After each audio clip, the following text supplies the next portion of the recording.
Olá, meu nome é André, seja bem-vindo ao canal Meio Retrô, um canal eclético. Aqui eu falo sobre política, religião e tecnologia, e hoje eu quero falar um bocadinho, digamos assim, de religião, né? Eu estou aqui com 4 versões da Bíblia. Uma inscrita aqui no canal, ela pediu que eu fizesse um vídeo falando sobre as várias versões, né, da Bíblia, ou indicasse, né, uma versão quase que específica. Eu uso a comum aqui. Eu tenho aqui uma Bíblia católica, tá? De 1957, 59, 59 foi quando eu 57 ela. Tem aqui a versão, a Bíblia Viva, é muito interessante. Tem aqui a Bíblia de referência Thompson, que muita gente tira de referência e fala assim: você tem uma Bíblia Thompson? Não existe Bíblia Thompson, existe a Bíblia de referência. A Bíblia é a mesma, agora a referência aqui é da Thompson. E a que eu uso, que vocês me veem praticamente o tempo inteiro, essa daqui é da Bíblia Sagrada, esqueci o nome, é da Vida, daqui, da editora Vida. Eu gosto dela porque tem as palavras de Jesus, né, toda em vermelho, facilita muito.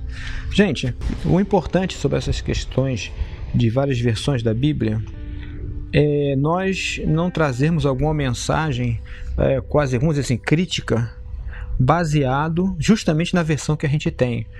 Então, quando você está estudando um texto, está pedindo a Deus para ele te orientar, não é verdade? Ou seja, me dá direção no texto, que texto? Aí você acha o texto lá e você começa a estudar o texto, você vai entendendo, puxa, que coisa bacana, eu estou vendo esse texto. Mas às vezes você vai trazer uma mensagem, na verdade, com base na sua versão bíblica. Aí quando você está num culto e outras pessoas pegam a Bíblia e vão abrir, está escrito uma coisa completamente diferente, né? E aí complica, né, a situação, vamos dizer assim. Então é bacana a gente ver, depois que você entender, no caso de quem vai pregar o evangelho, vai falar em alguma palestra, que você entendeu que é aquele ponto que Deus está te orientando que você fale, você vê outras versões. Não precisa ter, pode ter uma só, gente. Hoje nós temos a internet. Na internet você tem a Bíblia online, tem 5 ou 6 versões em português. Então você vai ler o mesmo texto em todas as versões e verifica se aquilo que você vai falar não vai falar porque está na sua versão. Isso já aconteceu comigo, tá? Puxa, vi algo assim num texto fantástico. Aí, quando eu fui ver em outros textos, né? Em outras versões, na verdade aquilo que eu pensava que eu estava vendo só fazia sentido na versão que eu tinha, não fazia sentido nas outras versões. Principalmente quando nós vamos pregar, nós nos atemos muito, nos detemos muito em uma palavra. Às vezes aquela palavra que nos chamou a atenção, só tem naquela versão e não tem nas outras. Então vai ficar complicado você trazer uma mensagem bíblica com base naquela sua versão. Como eu já disse, eu uso essa daqui, e isso aqui é no tempo que eu não tinha internet.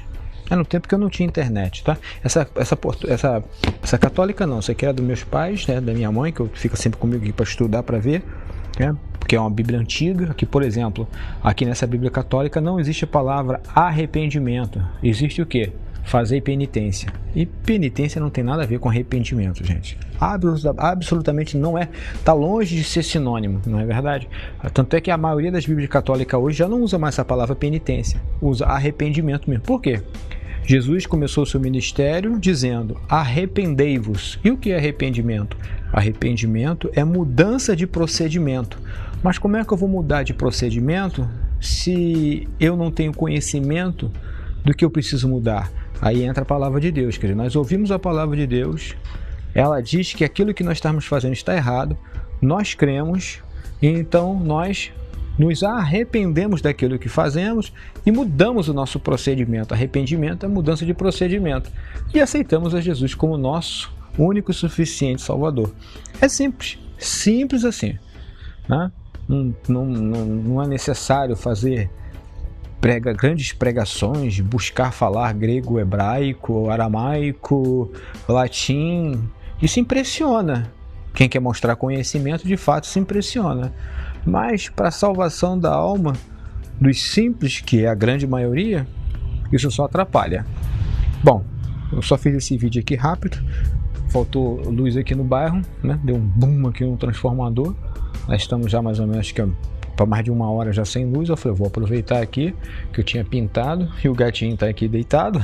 Não sei se a câmera está conseguindo pegar. Botei a cadeira aqui, vim para cá. Está muito quente aqui no Rio de Janeiro, aqui no bairro de Bangu hoje. E aproveitei aqui para falar sobre isso, tá? Sobre esse pedido que eu não sei se é a pessoa, não sei se acho que foi até uma mulher, um evangélico, eu não sei nem se ela é inscrita no canal, mas ela pediu que eu fizesse um vídeo falando sobre a questão das várias versões da Bíblia. Então eu vejo dessa maneira, ok? Eu leio um texto, uma passagem me chama a atenção, eu vejo se essa passagem nas outras versões mantém o mesmo sentido daquilo que eu penso ter entendido ou daquilo que eu entendi. Aí, tá confirmado, é isso aí. Aí você pode levar esse tipo de mensagem alicerçado, porque todas as versões em português falam a mesma coisa. Isso é muito assim, mais seguro, né, para aquele que vai pregar o evangelho. E vou aproveitar aqui rapidamente, gente. Pregar o evangelho é muito diferente do que está sendo feito na internet, muito diferente. Pregar o evangelho de Cristo, a maioria dos vídeos que eu faço aqui são voltados para pessoas já convertidas. Pregar o evangelho de Cristo é levar a salvação, ou seja, levar ao conhecimento do ainda não convertido, né, ou do ignorante, no sentido de que não tem conhecimento da palavra de Deus, levar ele o conhecimento da salvação em Cristo, apresentar o plano de Deus através de Cristo. Então isso é evangelizar, né? Tem muitas pessoas que simplesmente estão lendo algumas passagens bíblicas que não é nem sequer para convertidos, já é para pessoas maduras, né? Já não é como diz o apóstolo Paulo, não é o leitinho espiritual, está levando já carne já. É como se desse um pedaço de bife para um bebê recém-nascido, né? É mais ou menos assim. Então, evangelizar é a coisa mais fácil que tem. É você simplesmente anunciar a salvação em Jesus Cristo. Aí nós vamos lendo na Bíblia, vemos aí as várias versões, né? Vou citar um exemplo rápido aqui. Vamos abrir aqui logo no primeiro evangelho de Mateus. Se eu consigo achar aqui. Mateus, Lucas, Mateus. Vamos ver aqui. É bom, essa Bíblia daqui, por ser vermelhinha, a palavra de Jesus, já facilita muito, né? Então aqui, por exemplo, a primeira fala de Jesus no Evangelho de Mateus foi essa: deixai-os por agora, pois assim nos convém cumprir toda a justiça. Jesus estava falando com João Batista. Ele estava falando com João Batista, que dizia para ele que eu é que necessito ser batizado. Então essas partes vermelhas facilitam muito, né? A segunda fala de Jesus aqui em Mateus está em Mateus 4:4.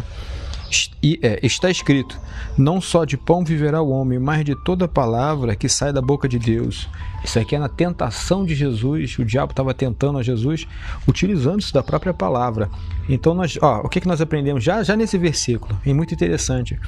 Olha só que interessante. Tá vendo como é que a gente não é complicado? Olha só. Então foi Jesus levado pelo Espírito ao deserto para ser tentado pelo diabo. Depois de jejuar por 40 dias e 40 noites, teve fome. Caramba, Jesus como ele passou 40 dias e 40 noites? A própria ciência diz, parece, se eu não me engano, a gente pode viver até um bom tempo sem comida sólida, mas sem água parece que não chega nem a 6 dias. Como ele sobreviveu? Aí nós entendemos, eu já passei por experiências dessas, que quando você está em oração, assim eu entendo, Deus nos sustenta. Então Deus sustentou a Jesus. Só que quando acabou a oração, acabou o sustento, ele sentiu fome, né? E claro, né? Aí diz aqui, sentiu fome. Versículo 3. O tentador chegou-se a ele e disse: se tu és o Filho de Deus, manda que estas pedras se transformem em pães. Já aprendemos mais uma coisa interessante aqui. Simples, qual é? O diabo vem nas nossas fraquezas. Qual era a fraqueza de Jesus naquele momento? Fome. Ele estava com fome. Aí é onde entra o versículo 4 que Jesus disse: e respondeu-lhe Jesus: está escrito, não só de pão viverá o homem, mas de toda a palavra que sai da boca de Deus. Olha que interessante. Aí o que é que o diabo fez? Tá bom. Então o diabo o levou à cidade santa e o colocou sobre o pináculo do templo. E o que é que ele disse para Jesus? E lhe disse: se tu és o filho de Deus, lança-te daqui abaixo, pois está escrito. O diabo primeiro tentou ele de uma forma simples. Tu é o filho de Deus, transforma aí essas pedras em pães. Como Jesus disse para ele, também está escrito, né, que nós viveremos de toda a palavra que sai da boca de Deus, aí tá tudo bem. Então agora eu vou para a palavra de Deus. Aí ele tentou a Jesus citando as Escrituras, pois está escrito: aos seus anjos darás ordem a teu respeito, e eles te tomarão nas mãos, para que não tropeces em alguma pedra. Aí qual foi a resposta de Jesus? Respondeu-lhe Jesus: também está escrito: não tentarás o Senhor teu Deus. Então, veja que quanta coisa a gente aprende aqui. Não é o que nós vemos hoje em dia? Muitos aqui nas postagens, aqui falam: está escrito isso aqui, André. Aí quando você não se lembra ou não tem conhecimento, por exemplo, eu li a Bíblia inteira uma vez e o Apocalipse ele mais 10 vezes. O que eu mais gostei de estudar foi o Apocalipse, e os Evangelhos perdi as contas. Mas a gente não lembra de tudo. Então, mas uma pessoa que está na prática da pregação do Evangelho vai lembrar. Então ele entra, solta um versículo lá, está escrito isso aqui. Aí quando você se lembra, mas também está escrito isso aqui. Por exemplo, houve aí uma certa discussão, né, do vídeo que eu fiz aí, falando que eu critiquei, tinha mais que criticar a atitude da Rede Globo, né, sobre essa questão do estou grávido. Aí teve um inscrito no canal que disse que os homossexuais são nossos irmãos. Eu falei que não. Aí, segundo ele ficou decepcionado comigo. Eu não posso ir contra a palavra de Deus. Onde está escrito nas Escrituras que os homossexuais são nossos irmãos? Nós devemos amar os homossexuais, é diferente. Deus também os ama, mas reprova a atitude dele em relação ao relacionamento sexual. Não tem por onde. Aí alguém pode dizer assim: mas existem outras coisas reprováveis na gente? Também existe, mas no caso aí qual é a ênfase? Qual é a ênfase do movimento homossexual? Não é justamente querer que a sociedade os aceite, eles quererem ter todos os direitos, e como já fez aí o juiz, esqueci, Ares Brito, né? Se você for ver aquele vídeo dele, é impressionante como é que o homem fala durante mais de 40 minutos e parece que usou todo o dicionário para explicar. Eu só queria fazer uma pergunta para ele, porque eu acompanhei, né? O senhor falou isso aqui tudinho, mas o senhor não citou a Bíblia. Aqui a Bíblia diz assim. O que o senhor disse? Só queria ouvir isso dele. É muito esperto, né? Olha, na terra de céu quem tem um olho é rei. Quem sabe manusear as palavras. E ele é advogado. Curioso, né? É que na advocacia, pode ver em todos os filmes que você vê quando vai perguntar ao acusado, o que é que você tem a dizer sobre isso? É quando o acusado quer falar um pouco mais, o advogado corta: eu só quero saber sim e não. Mas, no entanto, ele, como juiz estava ali, expressou toda a sua linha de raciocínio e ninguém interrompe. Então, gente, tem muita coisa aí para a gente aprender. Mas voltando aqui para o texto. Então, levou-lhe novamente o diabo a um monte muito alto e mostrou-lhe, a Jesus, né, todos os reinos do mundo. Bom, pela fome não conseguiu, pela palavra não conseguiu, então ele agora usou outro tipo de tentação. E mostrou-lhe todos os reinos do mundo e o seu esplendor, ou seja, suas riquezas. Ele disse: tudo isso lhe darei, se prostrado me adorares. Então ele tentou Jesus com as riquezas. Os seres humanos aqui, no instantinho estão prostrando já. Qual foi a resposta de Jesus? E disse-lhe Jesus, agora é muito interessante: vai-te, Satanás, pois está escrito: ao Senhor teu Deus adorarás e só a Ele servirás. Veja, Jesus estava fraco, 40 dias jejuando, estava com fome. Se Jesus não tomasse essa atitude, pelo poder todo, vai-te, Satanás, Satanás ia ficar ali, até ele cair duro. E Jesus não ia quebrar o biológico que ele mesmo estabeleceu, ele ia morrer. Quer dizer, então chegou no momento, mas também ele tinha autoridade para isso. Vai-te, Satanás. Daí da importância de nós estarmos com a nossa vida espiritual na menor escala possível em dia, né? Para que quando tivermos que ser provados nessa área, eu falo isso de mim, que eu não tô bem para isso não. Entende? Cada um fale de si mesmo. Entende? A pessoa tem que estar com uma vida espiritual muito em dia para quando estiver diante do inimigo de Deus, né, Satanás, seja direto ou indiretamente, através dos homens que creem e os seguem direto ou indiretamente, a pessoa tem autoridade para falar. Nesse momento me faz lembrar agora de um caso de uma pessoa que foi na casa de um diácono e pediu que ele fosse lá orar, porque olha só, o dono do terreiro estava caído lá com um demônio que não saía dele. Olha só que coisa esquisita. Aí na hora ele estava ali, foi ele, a esposa e uma irmã de frente. Vamos lá. Na verdade foi essa irmã de frente que foi lá chamar. Aí foram os três. Chegando lá, o demônio que estava no dono do terreiro, que estava lá caído no chão endemoniado, se virou e disse o seguinte para todos que estavam ali presentes: olha, você pode ficar, mas você vai embora. Falando com a vizinha. E esse irmão, como era muito espiritual, né, ele falou: olha, melhor você ir mesmo. E é porque aquela pessoa não estava espiritualmente preparada. Aí eles oraram e o demônio saiu. A vizinha não estava preparada. Se ela insistisse, ia levar no lombo. Isso aconteceu com o meu falecido pastor. Ele deu esse testemunho. Meu falecido pastor era militar, forte. E ele estava na casa dele e foram chamar ele porque havia uma moça que estava endemoniada. Ele chegou lá, uma moça magrinha, ele militar, forte, jovem. Isso aí eu seguro ela. Quando ele botou a mão na mocinha, a moça pegou ele, disse que atirou ele de um lado para o outro do quarto, assim, na canto da parede, como se fosse um pedaço de papel. Ele disse: nunca viu uma coisa dessa. Aí ele aprendeu a primeira lição dele ali, né, que para lidar-se com essa casta de demônio, como falou Jesus, tem que estar em jejum e oração. Não é por causa do título que ele tinha de pastor. Isso não valia nada. Eu minto, até na ocasião ele não era pastor ainda, ele era seminarista.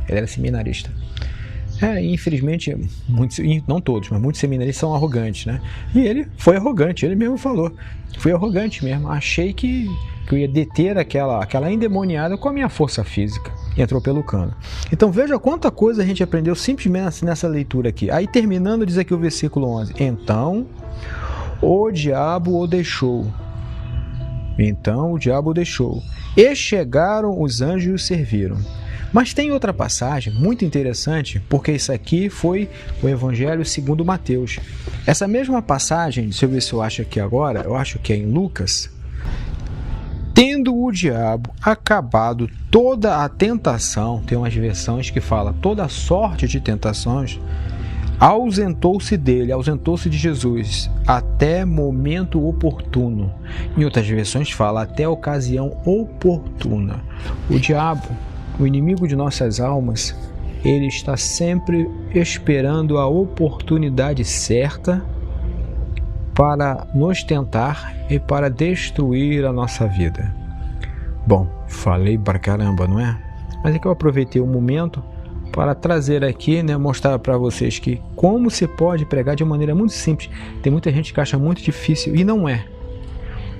O importante é você não falar daquilo que você não sabe. Não querer mostrar conhecimento. Só li. E na leitura, por isso que eu disse que a Bíblia, no que diz respeito à gramática, é igualzinho de gibi. O conteúdo é que não é inspirado por Deus, mas a gramática é a mesma. Então, você quando está lendo um gibi, alguém está contando uma história, você não tem que entender o sentido da história? A mesma coisa aqui, tem que entender o sentido do texto, ok? Que Deus te abençoe em nome do Senhor Jesus, tá? Você me desculpa estar aqui de bermudão bem à vontade, mas aqui é muito quente no Rio de Janeiro e no bairro de Bangu, e hoje estou aproveitando, a luz acabou de chegar, né? E eu vou poder agora encerrar aqui e editar essa simples mensagem, essa orientação aqui, que eu entendo que com certeza te será útil, tá? Mais uma vez eu estou gravando com a câmera EK H9, usando o microfone de lapela, porque já que eu comprei eu vou usar, né? Mas eu sou mais o outro por ser mais discreto. Que Deus te abençoe em nome do seu Filho amado Jesus Cristo. Amém. Até o próximo vídeo.